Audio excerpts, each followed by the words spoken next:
Sebenarnya Buddha adalah Nabi Zulkifli.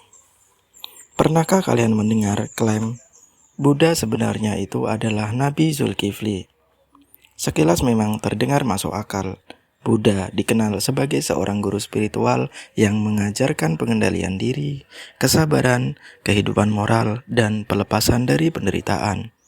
Sedangkan Zulkifli dalam tradisi Islam dikenal sebagai sosok yang sabar dan termasuk orang yang soleh. Lalu orang melihat kemiripan itu dan berkata, jangan-jangan Buddha itu sebenarnya Nabi Zulkifli. Nah, mari kita lihat dengan tenang. Bukan untuk merendahkan Buddha, juga bukan pula untuk merendahkan Nabi Zulkifli, tetapi untuk membedakan antara kemiripan karakter dan identitas tokoh. Keduanya memang sama-sama terkenal karena kesabaran. Ini salah satu alasan yang sering digunakan. Buddha dianggap sebagai simbol kesabaran, pengendalian diri, dan ketenangan. Zulkifli juga dikenal dalam Al-Quran dalam konteks kesabaran. Maka muncul dugaan, kalau sama-sama sabar, mungkin sebenarnya tokohnya itu sama.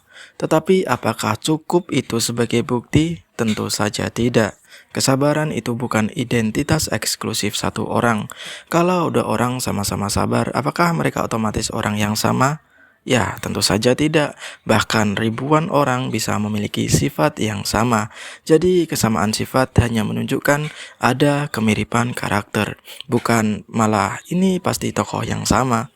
Kalau kesamaan sifat cukup untuk membuktikan identitas, maka semua guru spiritual yang sabar bisa dianggap sebagai Zulkifli dong. Logikanya jelas bermasalah. Kemudian mereka mengatakan bahwa Buddha adalah guru yang mengajarkan moral. Memang demikian, Buddha mengajarkan sila, pengendalian diri, kasih sayang, dan pelepasan dari penderitaan. Zulkifli juga digambarkan sebagai orang yang saleh dan sabar. Maka muncul kesimpulan, berarti Buddha adalah nabi yang diutus kepada bangsa India. Sekilas terdengar sangat-sangat menarik, tetapi sekali lagi, dari mana kesimpulan itu diperoleh? Dalam Al-Quran memang menyebut Nabi Zulkifli, tetapi Al-Quran tidak mengatakan Nabi Zulkifli adalah Buddha. Dan sumber Buddhis juga tidak mengatakan Buddha adalah Zulkifli. Maka kita mempunyai dua tradisi yang memiliki tokoh masing-masing.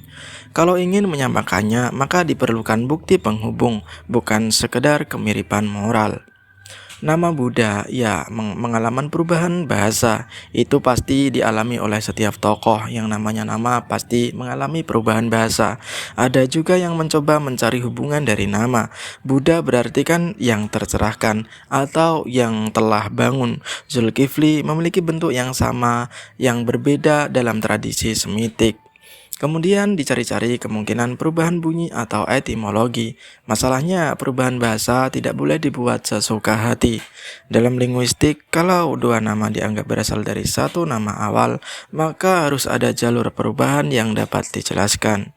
Harus ada bukti sejarah mengenai kontak bahasa. Harus ada bentuk peralihan. Harus ada pola perubahan bunyi yang masuk akal. Bukan malah sekedar, kalau diubah sedikit bunyinya bisa mirip kok. Kalau metode seperti itu dibenarkan, maka hampir semua nama di dunia bisa dipaksakan memiliki hubungan. Karena itu, kemiripan bunyi tanpa sejarah transmisi bukanlah bukti etimologis. Nabi Zulkifli memiliki nama berbeda di setiap bangsa. Nah, ini argumentasi yang lebih kuat secara teologis. Dalam Islam, terdapat keyakinan bahwa Allah mengutus Rasul kepada berbagai kaum. Karena itu muncul kemungkinan, kalau gitu bisa saja Buddha sebenarnya seorang nabi, tetapi masyarakatnya kemudian mengubah ajarannya. Secara teologis, kemungkinan seperti ini dapat dibicarakan, tetapi perhatikan kata pentingnya, yakni kemungkinan.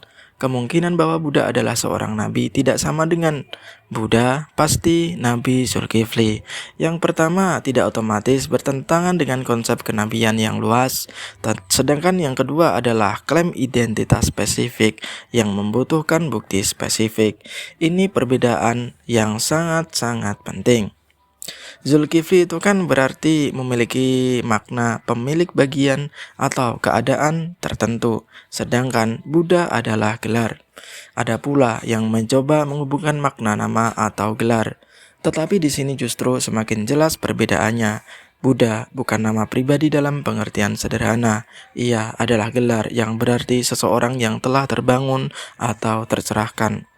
Tokoh yang paling dikenal sebagai Buddha adalah Siddhartha Gautama, sedangkan Nabi Zulkifli adalah nama atau sebutan yang muncul dalam tradisi Islam. Jadi menyamakan Buddha dengan Zulkifli menghadapi masalah sejak level istilah.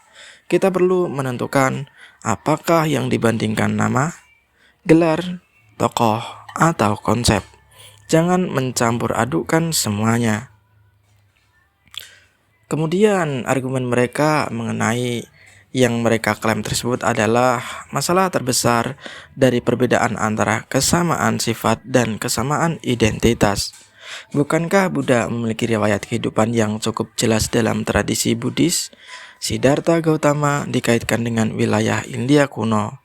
Ia meninggalkan kehidupan istana, menjalani praktik pertapaan, mencapai pencerahan, kemudian mengajarkan dharma. Sedangkan informasi mengenai Zulkifli dalam Al-Quran jauh lebih terbatas. Al-Quran menyebutnya bersama orang-orang yang sabar dan saleh, tetapi tidak memberikan biografi panjang seperti kisah Musa atau Nabi Ibrahim. Karena itu kita tidak mempunyai dasar tekstual yang cukup untuk mengatakan tokoh yang riwayatnya dikenal sebagai Siddhartha Gautama pasti merupakan tokoh yang disebut Al-Quran sebagai Zulkifli. Itu ada lompatan kesimpulan yang terlalu jauh.